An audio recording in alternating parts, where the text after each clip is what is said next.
Hello and welcome back to our Literature channel's UGC NET Literature concept series. I'm Kannan Prasad and today we are exploring another essential concept in poetic devices and forms that has appeared in previous UGC NET exams. Today's concept is Trochee.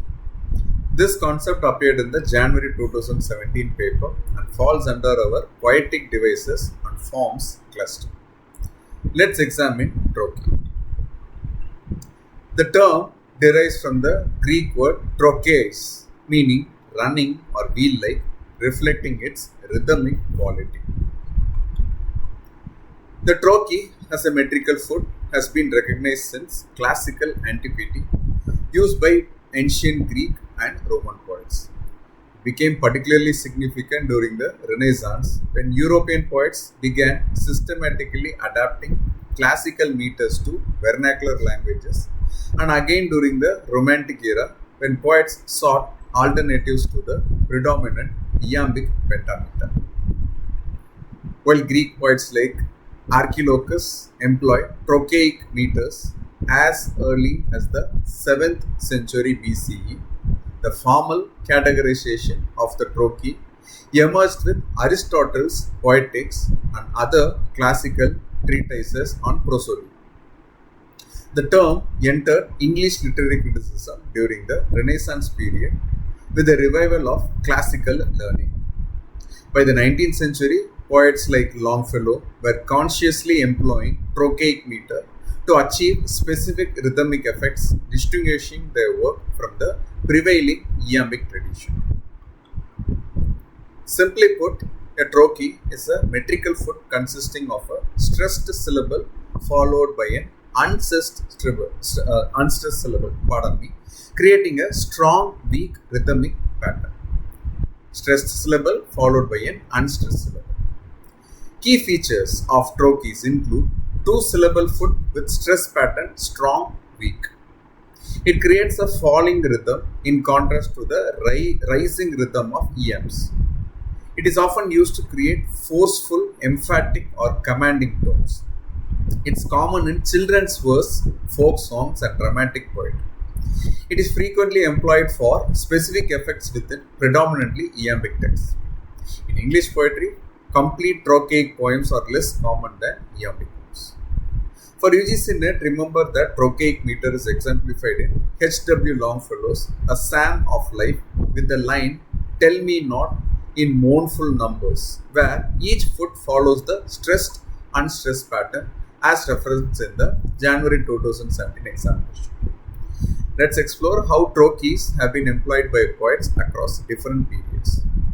In ancient Greek drama, trochaic tetrameter was often used for scenes of high emotion or action. While these classical examples don't translate metrically into English, they establish the trochee's association with movement and intensity.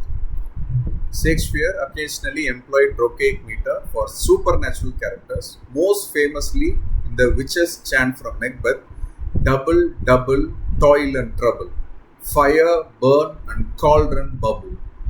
Notice how the trochaic rhythm creates an incantatory spell-like quality.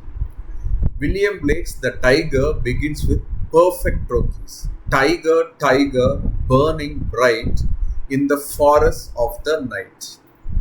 The forceful trochaic rhythm reinforces the power and fearsome nature of the tiger being described. H.W. Longfellow frequently employed trochaic meter, most notably in the Song of Hiawatha. "By the shores of Gitche Gumee, by the shining Big Sea water," this consistent trochaic pattern creates a hypnotic rhythm resembling Native American chants. Edgar Allan Poe's The Raven uses trochaic octameter, meaning 8 trochaic feet per line. "Once upon a midnight dreary, while I pondered, weak and weary." The heavy stress beginnings create the poem's ominous, relentless atmosphere. In modern poetry, Gwendolyn Brooks employs trochaic rhythm in "We Real Cool." "We real cool, we left school." The truncated trochees create a jazz-like syncopation that reflects the poem's rebellious subject matter. Now let's test your understanding with a quick quiz. Which of these lines is written predominantly in trochaic matter? Option A. Shall I compare thee to a summer's day? Option B. This is the forest primeval, the murmuring pines. Take a moment to think about it. You can pause the video if you want. And the answer is B. Longfellow's line. This is the forest primeval, the murmuring pines. From Evangeline begins with strong trochaic rhythm, though it shifts a meter later in the line. Option A from Shakespeare's sonnet number 18 is in iambic pentameter with the stress pattern, shall I compare thee to a summer's day, following the weak strong pattern of iambs rather than the strong weak pattern of trochees. Remember, a trochee is a metrical foot with a stressed syllable followed by an unstressed one, exemplified in Longfellow's line, tell me not, in mournful numbers, where each foot begins with emphasis. For UGC NET, be prepared to identify trochaic meter and understand its rhythmic effects in poetry. Questions shown in the video may or may not have been directly questioned in the UGC NET examination.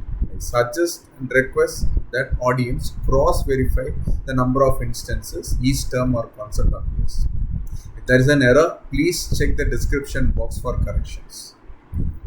In our next video, we'll explore another important concept from our cluster. Thanks for watching Literary channel. Please feel free to comment below on any queries you may have about the terms in the video. See you in the next video. Happy learning.